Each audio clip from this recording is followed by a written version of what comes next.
Aztecs, and welcome to another episode of the Daily Aztec Live. I'm Diane Lopez. And I'm Angela Kurysh. A year after a series of racial attacks on the Black Resource Center, members of the community still are fighting for change. The Black community demanded more protection for staff who support students of color and student involvement for the hiring of faculty. In April, the center was vandalized, resulting in hundreds of dollars in damages. SDSU took action by implementing security cameras at the center. Attorney and now author spoke to students on campus this week. He is known for representing families of victims of police brutality, including Tyrone Martin and Michael Brown. Benjamin Crump was at Montezuma Hall Theater Tuesday to talk about his book, Open Season: Legalized Genocide of Colored People. Crump was here advocating for what he calls genocide in modern times. This book serves as a continuation of Black leaders who petitioned for recognition of Black leaders' genocide in America in 1951. SDSU college Republicans and college Democrats debated this week, covering topics like immigration reform, student loans, and reproductive rights. With the California primary in less than 2 weeks, students were given the opportunity to address these issues. Representatives from both registered student organizations spoke on these matters, along with healthcare proposals and climate policies. Overall, the debate sparked many political conversations ahead of the 2020 election. You've seen it all over the news, and now here in San Diego. With the cases of coronavirus increasing, students who are studying abroad in Asia are concerned of getting the virus. A campus email last month says there are no immediate threat to the school, but that still leaves students who are studying abroad and more than 60 programs in Asia concerned. Students in these programs have stated that the classes have been canceled and moved online, while others said that their itinerary has changed to reduce the risk of getting the virus.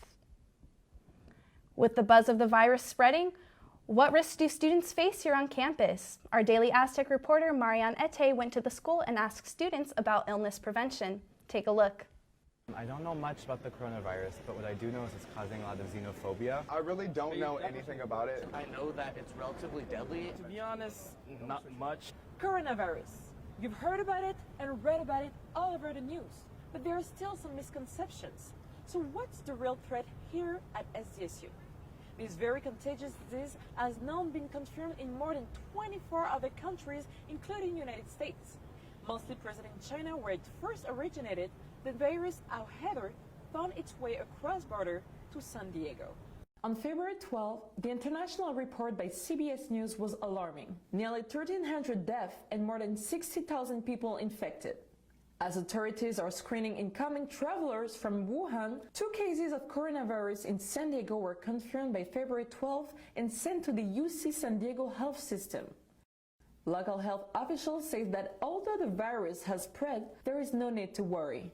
I think the flu is causing a lot more problems as far as severe illness and death in the United States. I think we should not be worried. It's a very low risk of acquiring the virus or the infection here in San Diego, especially at SDSU. Fear seems to have spread faster than the virus, especially with social media, where memes about the illness are trending on Twitter, Instagram, and TikTok. It's Corona time.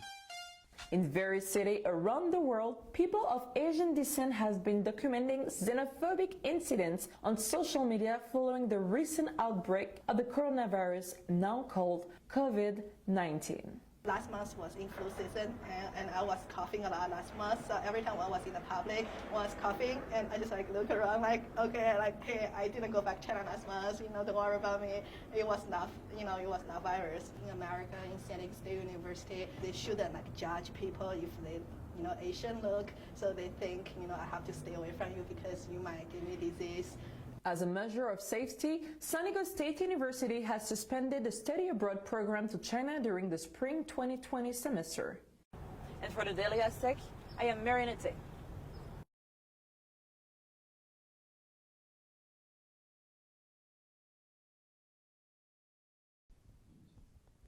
Hey everyone, I'm Reese, Savoie. And I'm Betz. And welcome to another segment of Daily Aztec Sports.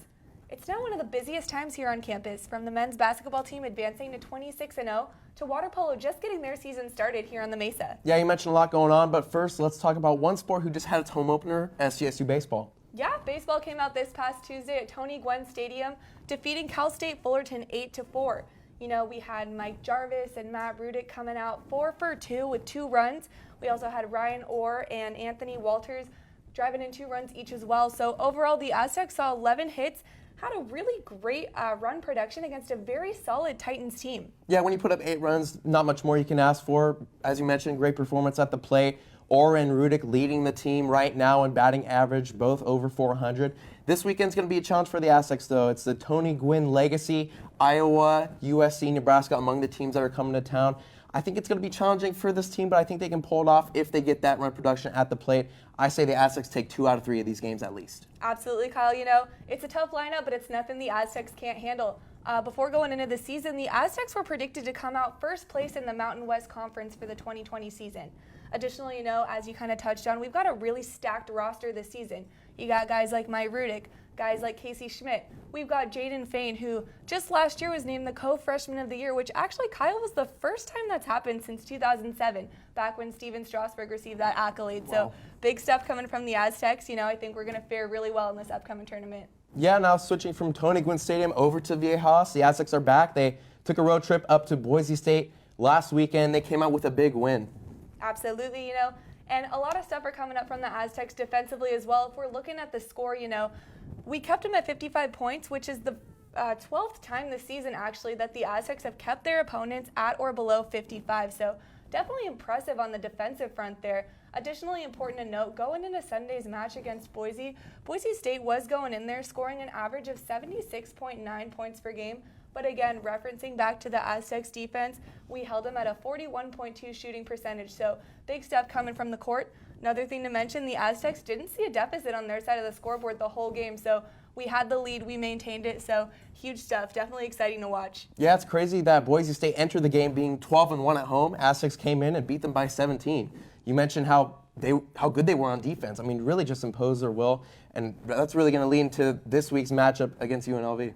Yeah, definitely. So the Aztecs do have another chance to extend their winning streak, secure another W here at home against UNLV on Saturday. Kyle, what do you see coming out of that game? Well, the last time these two teams played, the Aztecs only won by 4. They made it tough, and Thomas Mack Center did the Rebels. And in that game, Bryce Hamilton, he's a sophomore guard for the Rebels. He went off. He scored 29 points.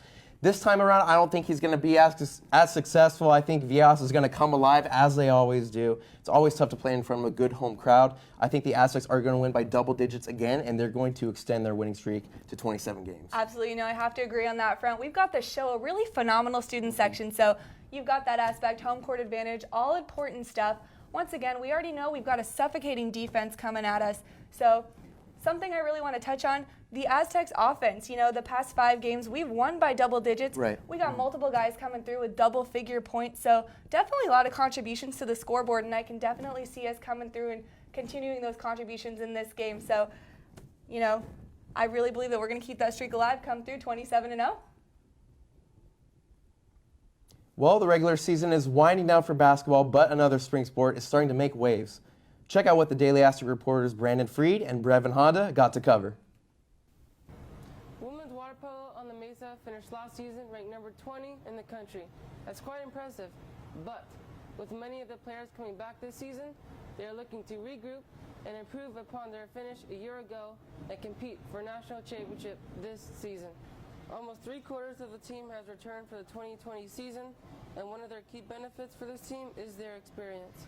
They've been kind of role players, not necessarily statistical leaders, so they're adapting to their new roles and to the expectation that they will lead and communicate, keep team communication high. With the newer freshmen coming in, they will have some big shoes to fill once the seniors leave following the end of the year. The bond of mentorship between underclassmen and the seniors will be crucial to the team's success. I love playing with my team. It's like a whole new family that I came into when I first came into college, and they're always there for you, and everyone's really nice, so it makes the team really cohesive in the water as well. With the team that has been put together this year, the Aztecs have high expectations for themselves to be one of the last teams standing in the Golden Coast Conference.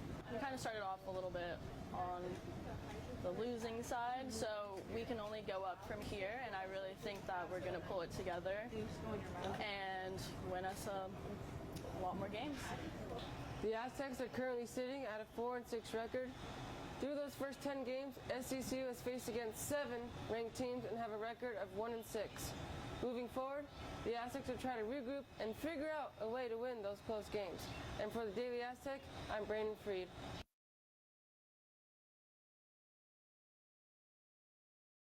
Water polo participates in the Barbara Calvis Invitational in Irvine, California, beginning Friday when they face #1 Stanford at 10 a.m.